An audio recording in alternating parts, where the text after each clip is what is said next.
Welcome to the Advantage Podcast, a monthly unscripted conversation with host David Ashcraft and top leaders impacting our world. Created by pastors for pastors to strengthen our leadership and expand our knowledge and influence.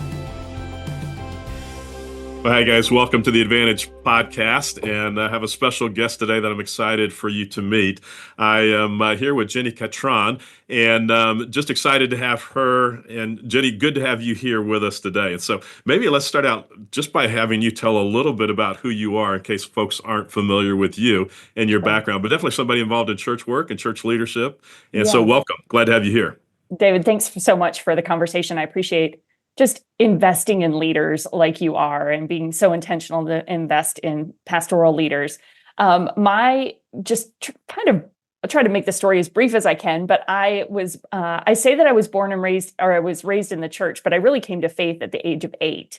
And so I was old enough to know how much the impact of the local church and ultimately, salvation in Christ, changed our family story. So I often say I was raised in church, but the reality is I have such a special place for the church and for ministry leaders because of how it impacted my family story. And so I jumped in just wholehearted into ministry, but never thought I'd be on ministry staff. I had this big, wild dream of working in the Christian music business. And so I went to college in Tennessee. I grew up in Wisconsin. So were you a singer then? Is that what you thought you were going to do? Or are you? I can sing. I was in the choirs and all that, but I knew I wasn't really a performer. My spiritual gifts are knowledge and leadership and administration. And so I knew I could carry a tune, but I knew I wasn't destined for performance. Okay. So I really leaned towards that business side, but I wanted to work for a Christian record company, was able to do that. That was the first part of my career journey, was working almost 10 years for a company called Forefront Records, which was an absolute joy, amazing experience. And then my husband and I were part of planting a church in Nashville, a church called Crosspoint Church.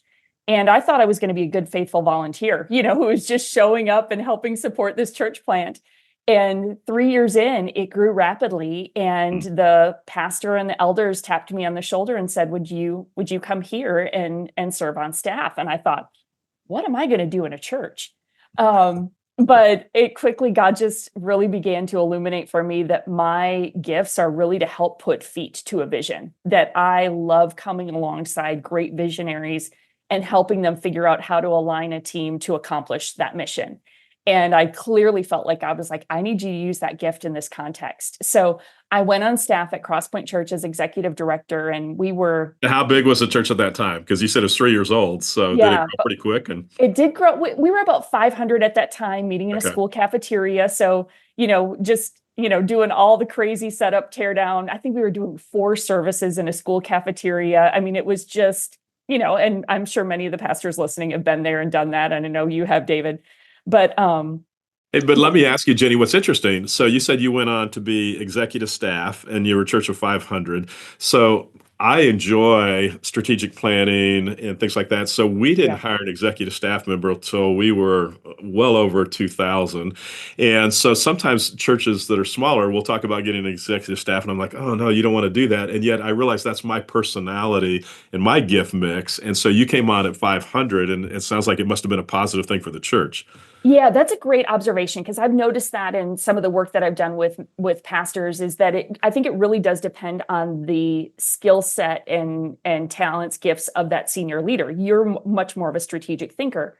In the case of the church that I was a part of, they really recognized that our senior pastor was high visionary, teaching, shepherding, and the strategic side of it was not, as the organizational leadership side of it was not where he wanted to spend a lot of time and energy. So I think that was the awareness for him and the elders was, I think because of the growth trajectory, because that wasn't a passion point and a gift mix for him, that we took that step a little early. I was like the 5th staff member. So we probably sacrificed a few other hires in order to put me in that seat pretty early on. But you're right. Yeah, it was a little early for an executive role. And yet it's real good for me to hear that because again, I tend to think everybody's got to have the same gift mix as I have. And so then I advise people that way. And then to realize now we're all mixed differently. And so Yeah. it doesn't have to be the way it happened for me. So Yeah. that's a good thing to hear. Yeah, well, and I think, I mean, David, you have such a unique set of gifts that I think, a senior pastor that can be a preaching pastor and, carry the visionary and the organizational leadership load. Like, that's just a unique mix that I think sometimes is challenging to find in one leader. And so I Yeah. think Yeah. being able to acknowledge that, and I really credit our elders in that season of saying, hey, how do we best support? I mean, I remember our senior pastor's wife saying she remembers the ministry before and after me coming on board. And it wasn't because Interesting. of me, it was Yeah. because of that set of skills that came to the table that helped kind of, just bring a balance of gifts that I think helped lead the church forward. So we were about 500 in that stage, and we grew over the next 9 years from about 500 to 6,000. And we launched multi-site and went to several locations. And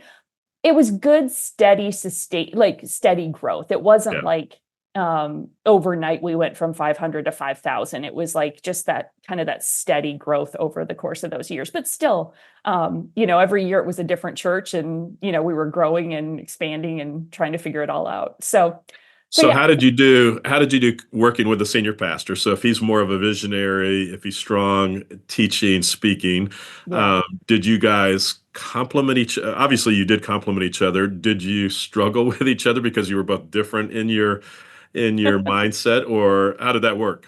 We definitely had our places where we kind of had difficulty kind of we bumped heads. Let's just say, Yeah, there were yeah, occasions where exactly. we just bumped heads on things because what Sure. we would prioritize is different. I have the privilege right now of being in an executive role at my home church, very part-time, because I get to do a lot of other work, which I'm sure we'll talk about. But similar dynamic, a high visionary leader that I'm working alongside. And what I love about it is that there's such a high value of the differences we bring. And that was the case back in Nashville. And it's the case now with the senior pastor that I'm working with, in that there's just a high value of, we know we bring different gifts to the table Yeah. and leaving room for that. So when those moments of tension or frustration, and that we're stopping and we're saying, okay, what are you seeing? I need to understand what you see from your seat. And each of us doing that. And the moments where we would do that well, where we would stop and we would just seek to understand each other, we would see that collectively we had a much better perspective on the whole of the ministry. But it didn't come without, and of course, Sure.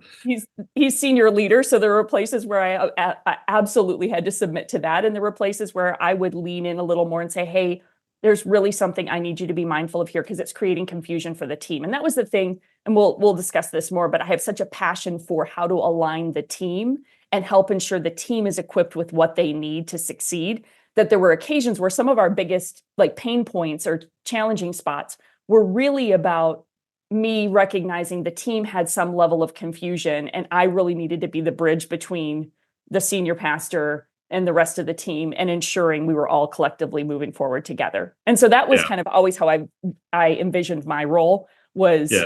trying to help bring perspective that helped everybody move forward together. That's good. And part of why I wanted to stop there and just talk about that, Jenny, is as church staff, people come on and you hire somebody, you think it's all going to be blissful all the time.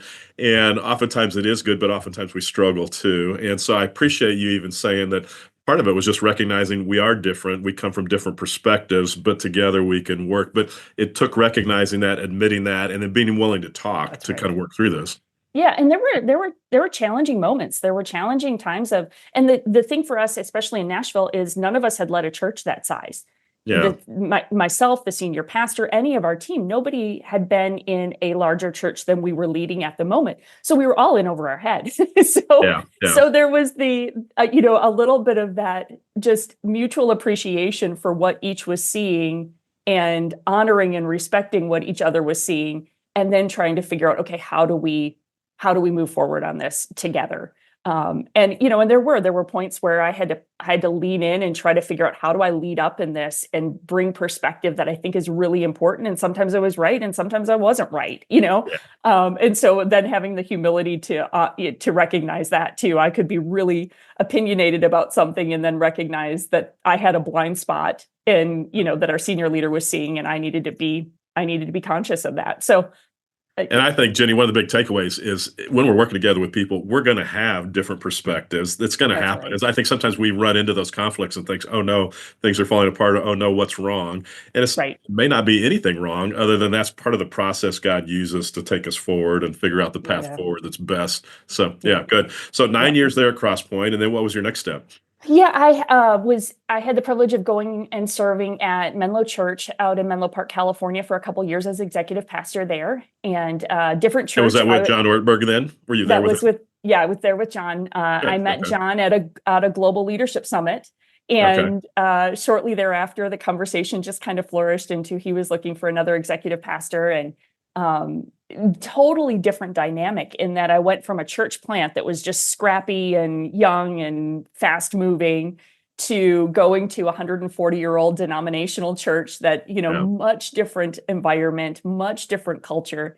And it was a really wonderful learning experience and a very different leader. So I went from Sure.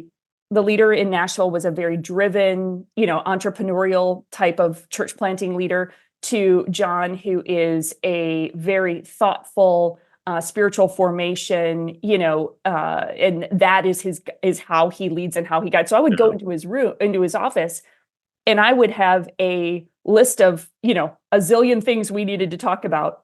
And he would say, "Jenni, how's your soul?" I was like, hadn't thought about my soul yet today, because I'm a get it done person Yeah. who comes in with my list. And David, I just say that, I say it jokingly, but I say just the value of having a leader who also was conscious of my health Yeah. as just a follower of Jesus. It was a really unique gift in serving under John and his leadership in that.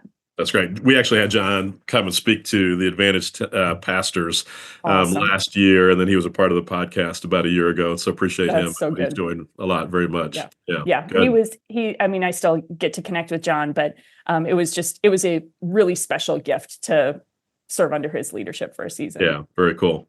So after Menlo Park, then After Menlo Park, I launched the Foresight Group, which is the organization that I now lead. And it was really out of a heart. I was just continuing to have opportunities to speak, write, pour into other leaders. And so Foresight just kind of was birthed out of that, of saying, okay, how can I help serve and support more leaders in their teams? My passion point through all of it, even going back to the record company, to Crosspoint, to Menlo Park, was what I really loved was helping make sure leaders were well equipped, that leaders need to be healthy and thriving, because so goes the leader, so goes the team. And then the dynamic of a team that is really aligned and working effectively together. I just found so much joy in that.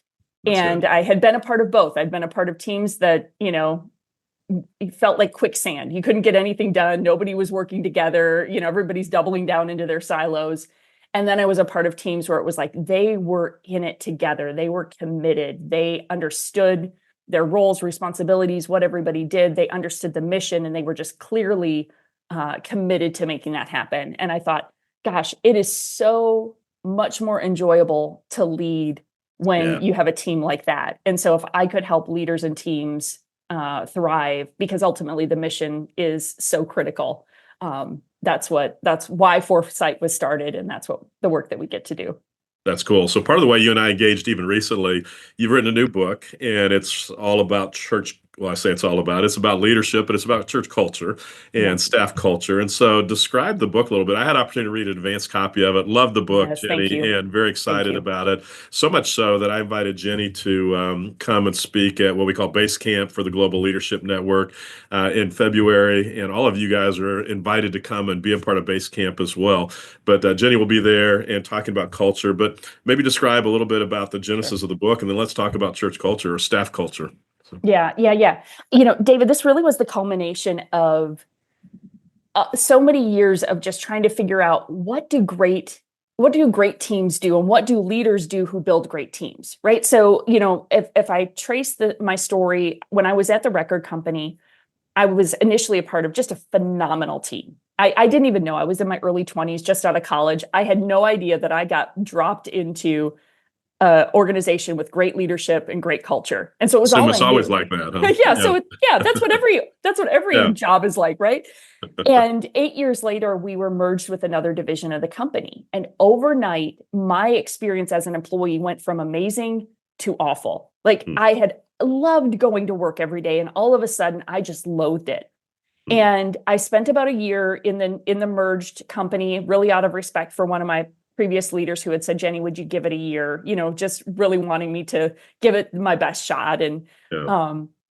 so I did. And then that was when I was invited to come on staff at Crosspoint. And I remember very vividly this recognition that now I was going in as a senior leader in the organization, small team, but either way, I had disproportionate influence over the experience we were creating, both for our staff and really our volunteers, and then the congregation as a result.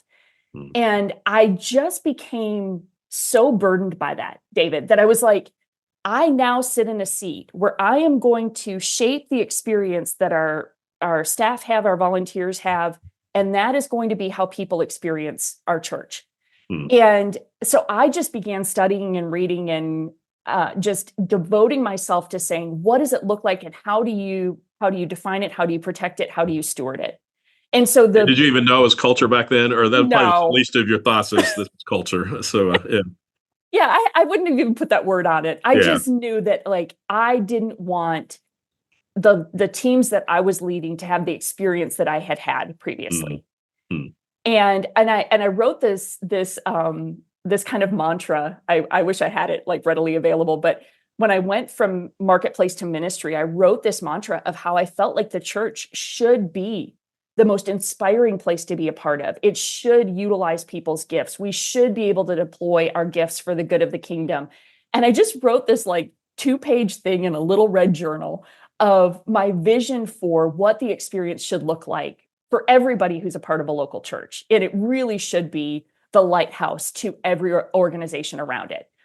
And you won't be surprised by this, but I was surprised as I got into church ministry and began to see that in a lot of other church cultures, the experience for employees was sometimes horrible.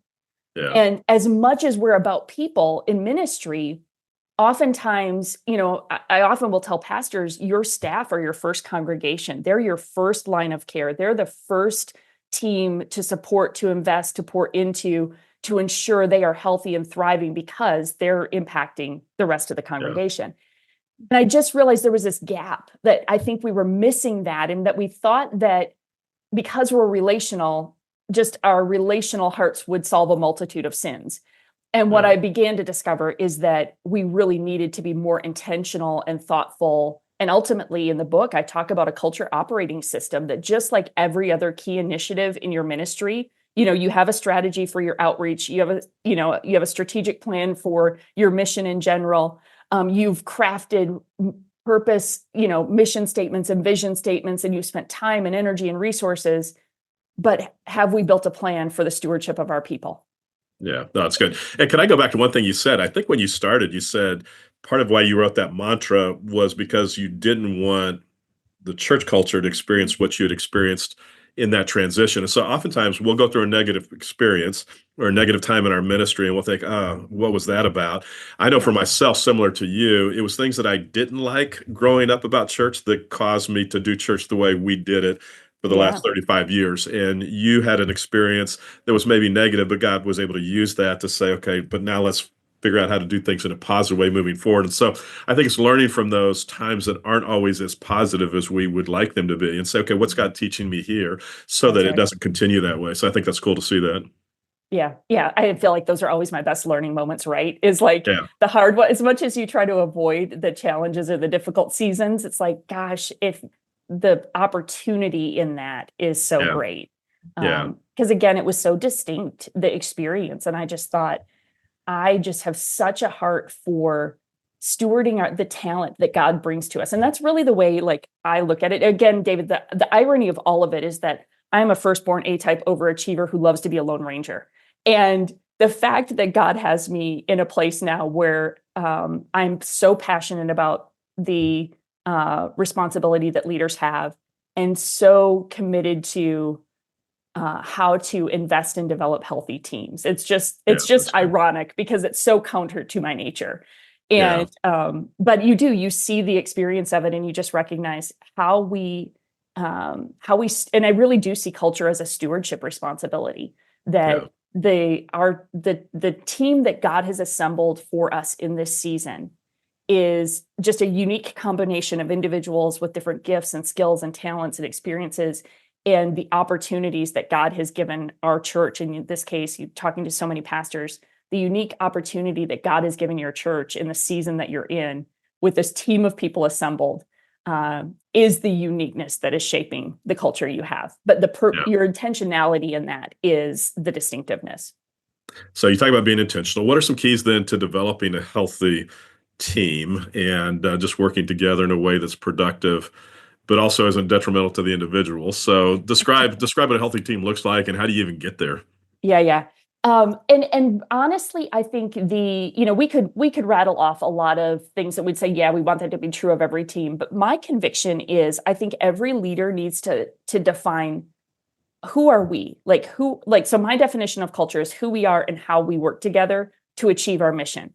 So it's not, sometimes we hear culture and we think, it's kind of kumbaya, like it's the perks and the frills and the fun stuff. And we get a little annoyed by that as leaders because we want to, get the mission done. Yeah. And those things can be a part of culture, but culture is really that clarity of, who are we? Like, who are we as a church? What is the mission? What is the vision? What is the distinctiveness about who we are and where God has placed us? Like, what are we called to? Who we are, how we work together, what are the values, the beliefs, the behaviors that inform how we show up as a team. And it's ultimately in achievement of that mission, right? Because it doesn't, we're not a social club. We're a team on a mission. There's a mission that God has given us. And so starting with that definition of, first, you're likely pretty clear about who you are, mission, vision, who you're called to reach, in your community. But then how we work together, that's usually the piece that we haven't defined. Leaders know it instinctively. And David, it'd be fun to kind of like even workshop with you going back 35 years and saying there were probably really distinctive things that were important to you as a leader when you launched LCBC. Like, it was like, This is how we work together. And in the early days, the people around you are catching that, right? Like, they're just catching what matters to you, what's important to you, just the values that guide you, whether you've articulated those or not. So they're there. The challenge is that there comes a point where people don't have the level of proximity to just catch that from you as the senior leader. Yeah. And what most leaders have failed to do, I had a church that I've worked with on and off for about 7 years, amazing church, amazing leader. But what we were finding is, as I was doing some work with his team, is that he had values that were just very instinctual to him, like just really core to him, but they were a church of several thousand at this point. And the frustration was, a staff person would make a decision or take action, and the senior pastor would redirect it. And they're frustrated, he's frustrated. And what I began to find is that they were making a decision that wasn't aligned with some of his core convictions or core values, but he had never articulated those to them. So they were kind of guessing at what to do or how to do it and thought it was a good decision, but they didn't understand, the core of what was leading and guiding him. And so that's the starting point for me, is getting really clear as a leader or a leadership team. If you're founding leader, your ministry is very much shaped by the things that you value and you hold important. If you've inherited, like when I went to Menlo Park, we're a 140-year-old church. There have been several senior pastors through the years. There were values that had shaped that culture that even eclipsed, the things that were important to John. John is the senior pastor in that era. Of course, his values were guiding our leadership, but there were other things that were still core to the culture that we needed to understand and carry forward to help define our culture. So that's the starting point. And I know we've all heard about, we need values. But there's the distinctiveness of going deeper to say, why does that matter? Why? And that's not just the values that you think should be on the list of character, integrity, humility, we're all agreeing to those. But there are other things that are really core convictions, like self-leadership is a core conviction to me, that I have to lead myself well to lead others better. That's a core value to how Foresight operates, is that we really are committed to how are we leading ourselves? How are we investing in our growth and our health? Well, that's a core conviction. If somebody's on my team and they're not aligning with that self-leadership value, if they're not demonstrating a commitment to continue to learn and grow, they probably won't survive well in our culture. And so every leader has to dig for those, really mine for what are those handful of things that are really distinctive to us that set us apart from another ministry across town. And Jenny, you said earlier you used the word proximity, and so I think what happened for us is, again, when you're small, the people around you, they figure out what those things are that you value because they're with you enough that you can Totally. pick those up. The problem is as you grow and people don't have that same proximity to you, then that's where it starts breaking down, right? And so Yeah. that's where you have to Yeah. get more intentional about it even. Yeah. Did you have a season like that, David, for you? Like as you reflect back on the LCBC's journey where you had to get much more distinct about what was important? Yeah, I think so. Right off the bat, we started doing what we called newcomers classes back then, and now we call them first time, I think, first steps. And so we would teach, this is who we are, this is what we're doing, here's how we operate. And I would even say, and if you don't want to operate this way, that's totally okay. There are other churches that are operating differently That's than right. us, but this is the way we operate here. And so if you want to go somewhere else, that's fine. And so we still do that today. And I think that helped us kind of define again, these are the parameters so that you can operate in here at LCBC. And I didn't know it was culture then. I didn't even know. I don't know what I knew, but they've really But kind of set for us the track that we're on. So. Yeah.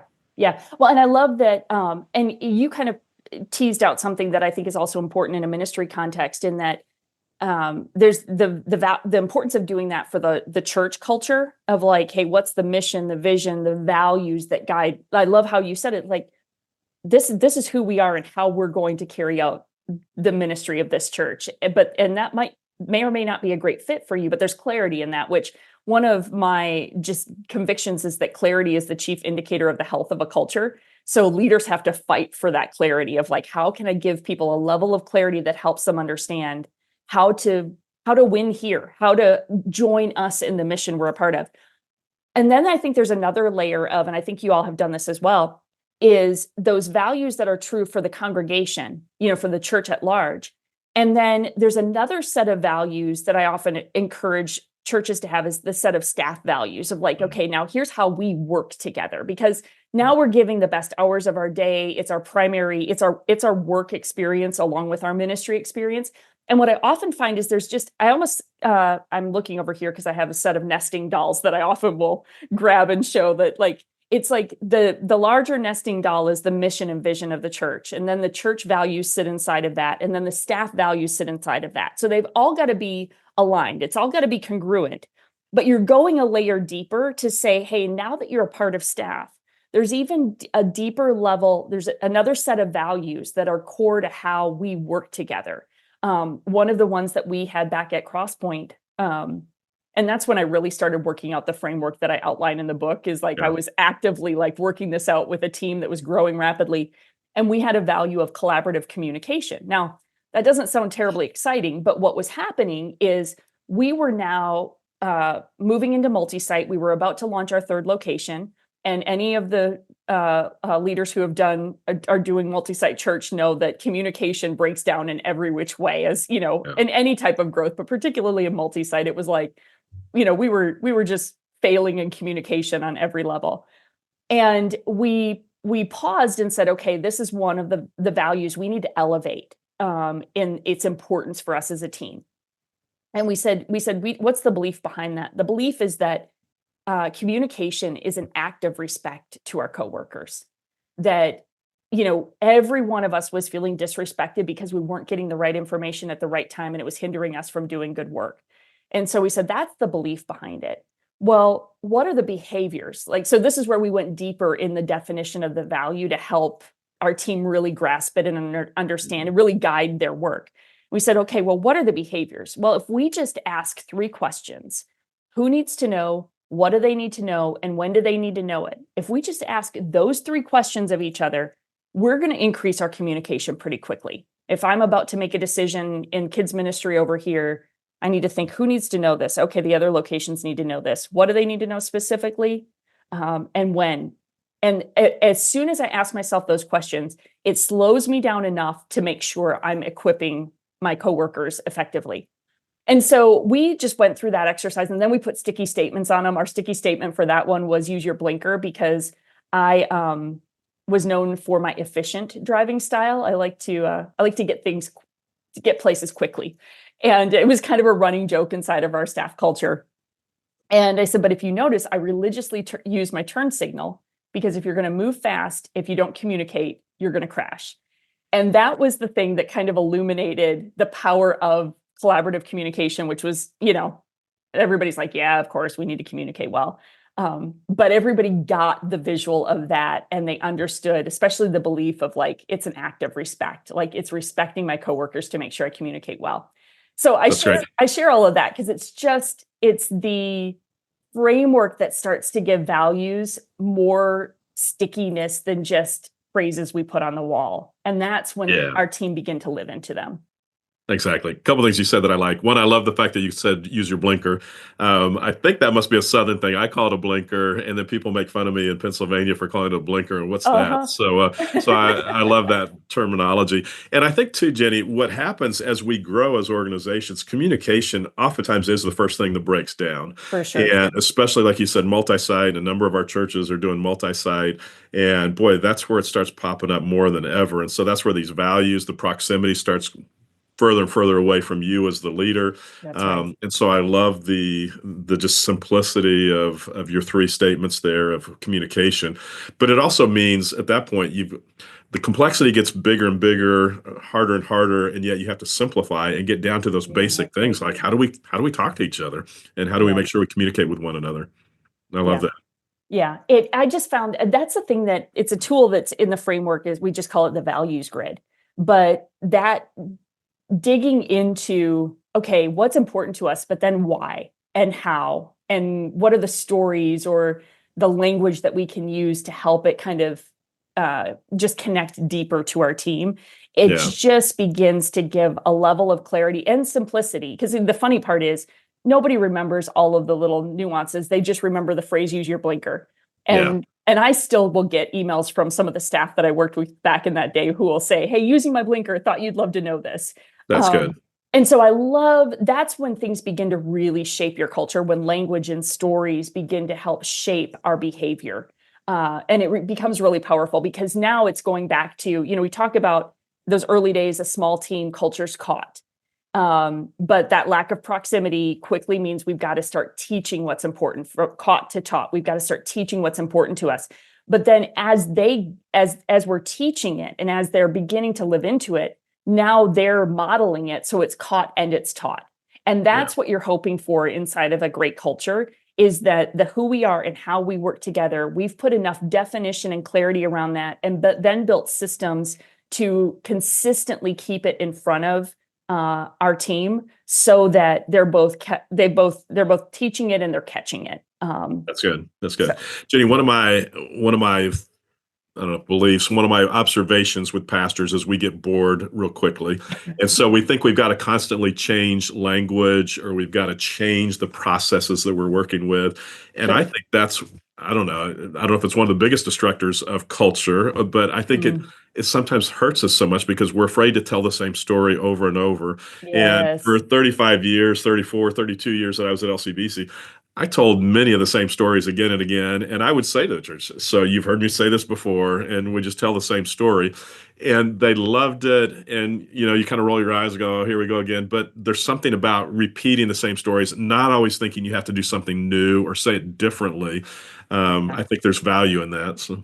Yeah, I love that you point that out, David, because that's the tension of any communicator, is that we don't want to feel like we're saying the same thing, or somebody's starting to finish our sentences. But in actuality, when people, when you're telling a story to a congregation or to your staff, and you say, I know I've told you this before, but the ones who remember it are like, oh yeah, and they feel a connection to the, oh, I know where you're going with this, or gosh, I Yeah. forgot, but I love that story. So in actuality, the people listening, whether it's staff or congregation, whatever it might be, they find themselves in that story. There's a connection there, Yeah. because it's familiar. And then the people who maybe haven't heard it yet, you're bringing them along, and they're brought into some of that history. And so there's actually so much value in that. But we have to remind ourselves that no, it's okay that I've told that before. It's okay, Yeah. it's okay for me to say that again. I had the girl who does my marketing for our team. She's doing some ongoing learning and development because that's one of our core values at Foresight. She was telling me the other day that she's learning about, there used to be this rule of 7 in marketing where, you had to have 7 impressions before somebody really hears something. Well, now in today's culture, because of all of the ways we get bombarded with information, that's now 23 times. Like Really? somebody Wow. has to hear something or be, have an impression 23 times before they hear that message. So that Wow. even tells me even more as a communicator that not abandoning stories too quickly or not being afraid to say something again, because there's so much noise coming at people that sometimes our consistency in our messaging actually has the greatest chance of Yeah. breaking through. No, that's Sorry, good. that's That's a good. little tangent, but it's Yeah, no, that's right. fascinating. And that's amazing. 23, because I've always heard, I was taught the 7 as well. And so I've always Yeah. stuck to that. But man, that's incredible. Yeah. It doesn't surprise me when you think about just all the noise we get and from all the different channels, but it's like Yeah. also And it's a yeah, we lot. say it 2 or 3 times. I mean, it's the same kind of thing we experience with our worship leaders, where there was a season where we were doing 6, 7 gatherings a weekend, and so by the time they did a rehearsal on Thursday night, rehearsal before the weekend, and then they did it 6 or 7 times, they would be tired of a song by the second or third time they'd sung it. Weekend would sung it, and we're going. Uh-huh. Most of us have sung it one time. You've sung it 30 times, That's and so right. just yeah. So anyway, Jenny, Yep. what would be some signs of an unhealthy culture? So you talked about Mhm. communication, Yeah. breakdown in communication. Are there other signs that somebody ought to be watching for to say, "Ooh, this isn't good"? Yeah, yeah. I mean, I think anything that indicates maybe some disengagement or some complacency, that's always a big caution flag for me. If silos or people kind of doing their own thing, that's always a big indicator. Um, the uh, and often what I find, David, is that one of the big pain points in culture is that a lot of times there's a lack of clarity, meaning I don't know my role or my responsibilities, or maybe we changed some things. This happened a lot over the last few years, and we changed a lot of strategies, shifted job responsibilities, but didn't actually come back and clarify, this is how we work now. Here's the new structure. Here's your new role or responsibilities. We kind of just all settled into it. And then what I was seeing is some disengagement or some complacency, a little bit of quiet quitting, it's been a fancy phrase the last couple of Yeah. years. And what we often think it's an attitude problem, but what I'm finding is it's a clarity problem. Hmm. And that somewhere, now we might have the outlier where it's an attitude problem, Right. or, maybe they just are not as aligned with the mission and direction. But more often what I find is it's a lack of clarity. And the more confusion an employee has, and this would be true of volunteers as well, the more confusion there is about what I should be doing or how I can contribute in a meaningful way, the more they disengage. Hmm. The more clarity they have, the more confidently they contribute. And that's one of the biggest things that I see in a lot of organizations where it's just like something's a little off, right? Like we're just not 100% sure, because we know the big ones of like, if there's gossip and there's high turnover, typically Right. by that point, our culture is in a really bad place, Right. and often, sadly, that's when I most get called to do culture work, is when it's that Really far bad. gone, Yeah. and you're like, oh gosh, because there's so much that's drifting earlier than that we just are maybe missing. And a lot of times it comes down to just some clarity things, some organizational clarity pieces where even with my team over the past year, it was the recognition that I needed to come back and really help cast vision for our next 5 years. I thought I got it. I thought I understood it. And then via a couple of conversations with team members, I was like, okay, nope, it's time for us to really kind of sit down and like, what's the vision for the next 5 years for our organization and how we're serving leaders? And so look for those symptoms of the team member who used to be really engaged, who's just feels a little off. Look for the and another piece of the puzzle that has impacted a lot of teams is we now have a little more flexibility in our work schedules, and we might not have everybody in the office 100% of the time. There's variations on that, but that lack of proximity has also impacted culture. So Very now much. we have to be much more intentional with, okay, when we are together, how are we making the most of that time? And so that's challenging leaders to say, okay, because relationships build trust. Trust is core to healthy culture. And so we have to go back to, okay, flexible work schedules, a little more flexibility is just part of what we do now, and to varying degrees, but being really clear about that. What is our expectation? Because that has been another one that's created a hiccup for cultures, is if, certain people think we have to be in the office full time. Some people are taking, liberties with that, and there's no clarity given from leadership of like, what is the expectation? That starts to create rifts and tensions. So there's a myriad of things that can impact it, but anywhere where there's a lack of clarity is where I would say, hey, put some energy there, because that's a great starting point. Yeah. And at least my experience, you just start feeling little rumblings of different situations that you're not sure Yes. where they're coming from, and you can just tell something's off. And I Yeah. think the tendency is to want to just kind of assume it's going to get better. But I like, again, where you Very good. started was intentionality and saying, okay, let's jump in. And if you see something, feel something that's off, then jump into it right away. Don't assume it's going to get better, because it's not. Yeah. And you can head it off before you get to the point where you said, we have to call you and come in and solve our issues for us. So, yeah. Right. Yeah. That's the hard truth that I think leaders need to hear, is that the culture is never as good as we think it is. If you're in a senior leadership seat, you are the last to know that your culture is not in a great place, Mhm. because first of all, it's hard for bad news to blow up. Typically we hear some of that stuff last, but we also are shaping the experience we're having. So whatever experience we're having with the culture, well, we have a lot of control over that. The rest of Yeah. the team don't have as much. They have influence on the culture, but they don't have as much agency to help shape or change it. And so oftentimes we're not aware of, like you said, those little rumblings. So if you hear a little rumble, it's probably even more than a little Bigger than rumble. that. It's a Yeah. little big. Assume it, because then it's good news if it's less than what you thought. Yeah. But put the curiosity hat on and start, seeking out just some feedback and get some input from the team. I'm a big advocate of having regular rhythms for feedback. Be annual surveys for your staff. Obviously, performance reviews and good systems for all of those things are really important. But the more consistent feedback mechanisms you have, the more you're getting that input on a regular basis. And then you can also determine when something's not quite right. When you see movement that's like, gosh, we used to, score really high on that question, and all of a sudden we're not.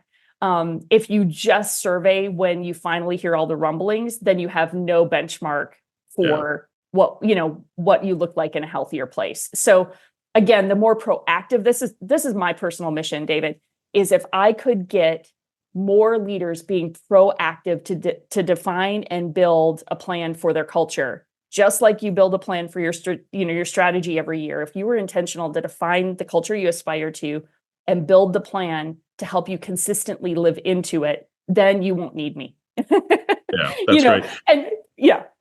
And Jenni, in your book, you do lay out structure or lay out plans, and you give more specifics, don't you? So talk a little bit about your book and the title of the book and why it would be beneficial for a pastor to pick it up. Yeah, for sure. Well, it's called Culture Matters, a framework for helping your team grow, thrive, and be unstoppable. Is it out And now? Has it been released? It releases February 11th. Okay, So all I'm right. not sure exactly when this episode airs, but it releases February 11th, 2025. If this airs before then, we have pre-orders and you can get all kinds of bonuses. But it basically lays out, there's 5 phases to the framework where we help you assess your current culture, just what's true. Like, let's just get honest about where we are. Let's define what we aspire to. So what is that aspiration? And I lay out that values grid and some other tools to help you get clear on what you're aspiring to. building the plan. And that's where we take you through. I think sometimes that's the mystery for so many leaders is, well, how do you build a plan for culture? Because it feels relational. Well, you'd be really surprised that most of your organizational rhythms create the opportunity for the plan. It's not that you have to layer on another whole new system. It's that you look at what you're already doing and you're more intentional with leaning into the culture you've defined. So we lay that out for you. Then it's equipping, that we know leaders influence culture. And so how are we equipping our leaders at every level to reinforce the best of who we are? And then the fifth phase is just committing to the ongoing work, because culture isn't an episodic thing. I had one organization that I was working with that had a really bad annual survey. And the senior leader looked at the HR person and said, okay, can you go do a workshop and fix that? And I was like, no, that's not going to fix it. We wish, but we wish that it was a one-time thing, but it really is a commitment to, again, it's a stewardship thing, right? Of the intentional stewardship of the health of your team. And so the fifth part of the process is just helping equip you with how do you consistently stay after this and commit to the work. So it really lays it out. Like, this is the work we do if I come in and work with an organization, but we've basically given you the playbook. And then, of course, we can support anywhere around that. But it does help you be much more proactive about building a team that is growing, thriving, and unstoppable and achieving the mission. That's great. And guys, what I loved about Jenni's book, it really is a framework. It just was so practical. And I think that anybody can pick up the book and it will improve your organization if you follow what Jenni is saying there. So much so I enjoyed it that I did ask Jenni to come and speak at Base Camp, what we call for the Global Leadership Summit, and just wanted our pastors to be able to hear it there, because I think it's incredibly relevant to where we are as churches, as leaders, and very, very helpful. So Jenni, thank you for spending time with us today. Appreciate that very much. Thanks for the work that you're doing to help churches and pastors. Appreciate that very much. And thank you so much, David. Yeah, and appreciate what you're doing. Is there a way they can get a hold of you if they want to get a hold of you? Yes. Two quick things. culturemattersbook.com is where you can find all of the book information and all the bonus materials and et cetera. So culturemattersbook.com. And then you can just email me at jenni@getforesight.com. It's JENNI at getforesight, GET, the number 4, SIGHT. And if I can support you in any way, getforesight.com is our main website. So lots of resources there, my podcast, articles and blog posts, free downloads, lots of stuff there to just support you in your ministry work. So thank you. That's great. Yeah. Jenni, thank you for taking time with us. Appreciate it. Awesome. And thank you. Look forward to seeing you at Base Camp, if not before. So thank you for listening to the Advantage Podcast with David Ashcraft, and for participating in our goal to strengthen and encourage pastors and their churches so more people are introduced to Jesus across Pennsylvania. If you found this helpful, feel free to pass it along. To find out more about the work of The Advantage, visit our website at theadvantage.org.